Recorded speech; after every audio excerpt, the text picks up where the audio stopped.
Montpubio of Atletico Madrid, only 23, only capped 3 times. Alex Grimaldo is 30. He might not have too much more of the road to travel, but he'll be around for a while yet. Eric Garcia likewise, only 23. The future is certainly bright. And the tradition and the methods will continue. Alan Luis de la Fuente will still be in charge of the national team. The same coaches will be in charge of the youth setup. They will play the same way from 10 years old to 36. And so they should, because Beauty has beaten the beast today, and they deserved it. They beat the best team.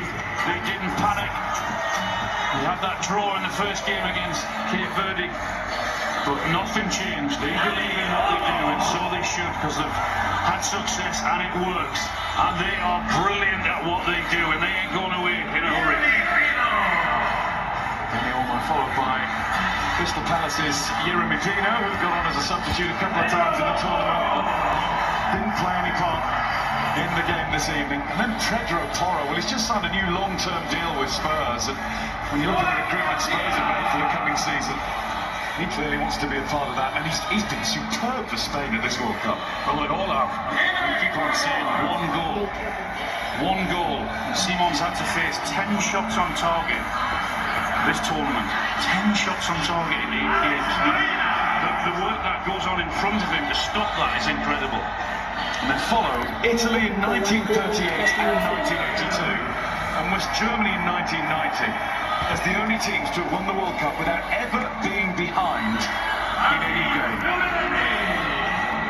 You were mentioning about Unai Simon getting the Golden Glove. Well, the stats don't lie, but then he's not going to go for what to do. 10 shots on target, but I think that is how brilliant they are as a team, how they work as a team. We've all praised their passing, how they keep the ball and make it very difficult for the opposition.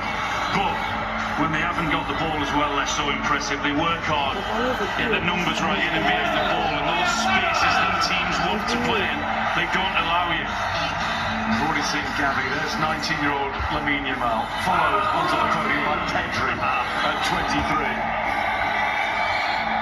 And then this young man. I was absolutely delighted to see him get the Young Player Award. For once, the centre-backs win out. Just looks so cool on the ball, so good on the ball. Under any stress at any time. Not Gibson.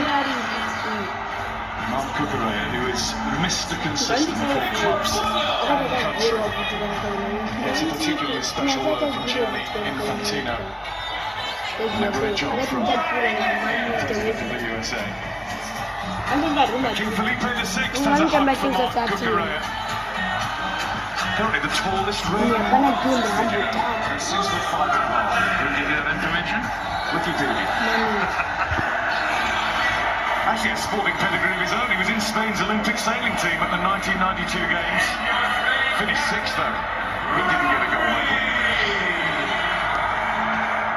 Luis de la Fuente, the engineer of all of it. From the youth teams that he took to European and world glory, to the senior team that is now European and world champions.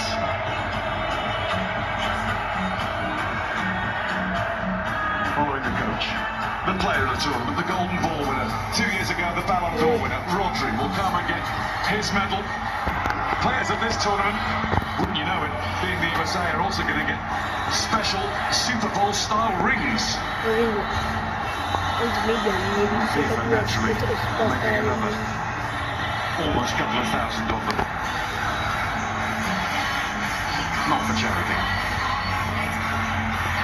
And for Rodri, from the King, and from all the Spanish dignitaries, and he will have the task of lifting the World Cup trophy.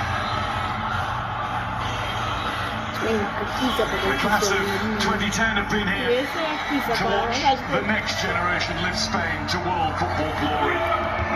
They've been gazed upon by Xavi, Iniesta, Ramos, Casillas, Puyol and all.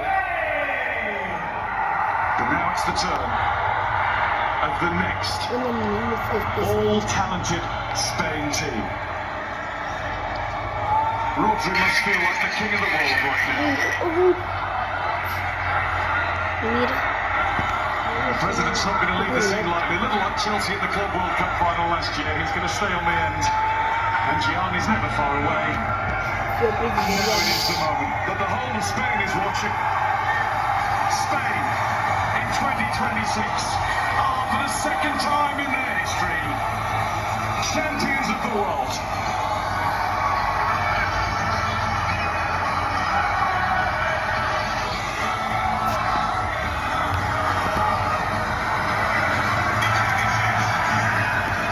Thank you, Guy. Thank you, Alan. Incredible scenes. Never get boring, do they, these scenes, mate?